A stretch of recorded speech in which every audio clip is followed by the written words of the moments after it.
ಬಂದ್ ಆಗತ್ತಾ, ಯಶಸ್ವಿಗೊಳಿಸಬೇಕು ಅಂತ ಹೇಳಿ ಹೋರಾಟವನ್ನ ಮಾಡ್ತಾ ಇದ್ದಾರೆ. ಸೊ ಹಾಗಾಗಿ ಯಶಸ್ವಿ ಆಗತ್ತಾ ಅನ್ನೋದು ಒಂದು ಕಡೆ ಪ್ರಶ್ನೆ. ಯಾಕೆಂತಂದ್ರೆ ಹೋಟೆಲ್ಗಳಲ್ಲೂ ಕೂಡ ಎಂದಿನಂತೆ ಊಟ ತಿಂಡಿ ಎಲ್ಲವೂ ಕೂಡ ಸಿಗ್ತಾ ಇದೆ.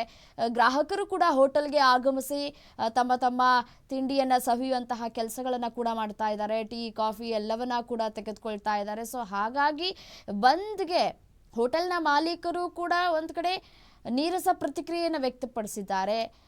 ಒಂದು ಕಡೆ ಎಲ್ಲವೂ ಕೂಡ ಯಥಾಸ್ಥಿತಿಯನ್ನ ಕಾಪಾಡಿಕೊಳ್ಳುವಂತಹ ಕೆಲಸಗಳು ಕೂಡ ಆಗ್ತಾ ಇದೆ.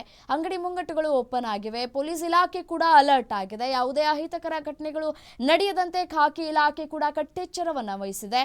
ಮತ್ತೊಂದು ಕಡೆ ಕಮಿಷನರ್ ಅವರು ಕೂಡ ಆದೇಶವನ್ನು ಹೊರಡಿಸಿದ್ದಾರೆ. ಯಾವುದೇ ಸಾರ್ವಜನಿಕ ಆಸ್ತಿ ಪಾಸ್ತಿ ನಷ್ಟ ಆದರೆ ಸಂಘಟನೆಗಳೇ ಅದನ್ನು ಭರಿಸಬೇಕು ಅನ್ನುವಂತಹ ಆದೇಶವನ್ನು ಹೊರಡಿಸಿದ್ದಾರೆ. ಯಾವುದೇ ರೀತಿಯಾದಂತಹ ತೊಂದರೆ ಆಗದಂತೆ ನಿಮ್ಮ ಪಾಡಿಗೆ ನೀವು ಬಂದು ಏನು ಮಾಡಬೇಕು ಅದನ್ನು ಮಾಡ್ಕೊಳ್ಳಿ, ಆದರೆ ಸಾರ್ವಜನಿಕ ಆಸ್ತಿ ಪಾಸ್ತಿ ನಷ್ಟ ಆಗದಂತೆ ನೋಡ್ಕೊಳ್ಳಿ ಅಂತ ಕೂಡ ಪೊಲೀಸ್ ಇಲಾಖೆ ಕಟ್ಟೆಚ್ಚರವನ್ನು ವಹಿಸಿದೆ. ಆದೇಶವನ್ನು ಕೂಡ ಹೊರಡಿಸಿದ್ದಾರೆ ದಯಾನಂದ್ ಅವರು. ಸೊ ಹಾಗಾಗಿ ಅಲ್ಲಲ್ಲಿ ನೀರಸ ಪ್ರತಿಕ್ರಿಯೆಗಳು ವ್ಯಕ್ತವಾಗ್ತಾ ಇದೆ. ಕೆಲವು ಕಡೆ ಎಲ್ಲ ಅಂಗಡಿ ಮುಂಗಟ್ಟುಗಳು ಕೂಡ ಓಪನ್ ಆಗಿವೆ. ಆಟೋಗಳು ಸಂಚಾರ ಮಾಡ್ತಾ ಇದ್ದಾವೆ. ಬಸ್ಗಳ ಸೇವೆಯಲ್ಲೂ ಕೂಡ ಯಾವುದೇ ತೊಂದರೆಗಳು ಕೂಡ ಆಗ್ತಾ ಇಲ್ಲ. ಎಂದಿನಂತೆ ಬಸ್ ಆರಂಭ ಆಗಿದೆ. ಮೆಜೆಸ್ಟಿಕ್ ಅಲ್ಲೂ ಕೂಡ ಬಸ್ಗಳು ಓಡಾಟವನ್ನು ಮಾಡ್ತಾ ಇದ್ದಾವೆ. ಜನರು ಕೂಡ ಆರಾಮಾಗಿ ಓಡಾಟವನ್ನು ಮಾಡ್ತಾ ಇದ್ದಾರೆ. ಸೊ ಯಾವುದೇ ರೀತಿಯಾದಂತಹ ತೊಂದರೆಗಳು ಇಲ್ಲಿವರೆಗೂ ಕಾಣ ಸಿಗ್ತಾ ಇಲ್ಲ. ಸೊ ಹೋಟೆಲ್ಗಳು ಕೂಡ ಓಪನ್ ಆಗಿದ್ದಾವೆ. ಅಲ್ಲಲ್ಲಿ ಜನರು ಕೂಡ ಹೋಟೆಲ್ಗೆ ಆಗಮಿಸಿ ಗ್ರಾಹಕರು ತಿಂಡಿ ಸವಿಯುವಂತಹ ಕೆಲಸವನ್ನು ಮಾಡ್ತಾ ಇದ್ದಾರೆ.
ಕನ್ನಡಿಗರ ಮೇಲಿನ ದೌರ್ಜನ್ಯವನ್ನ ಖಂಡಿಸಿ ಪ್ರೊಟೆಸ್ಟ್ ಮತ್ತು ಬಂದ್ ಯಾವ ಹಾದಿಯಲ್ಲಿ ಸಾಗ್ತಾ ಇದೆ ಅನ್ನೋದನ್ನ ನೋಡ್ತಾ ಹೋಗೋಣ. ಎಂದಿನಂತೆ ಬಸ್ಗಳು ಆಟೋಗಳು ತಮ್ಮ ಸಂಚಾರವನ್ನ ಮಾಡ್ತಾ ಇವೆ.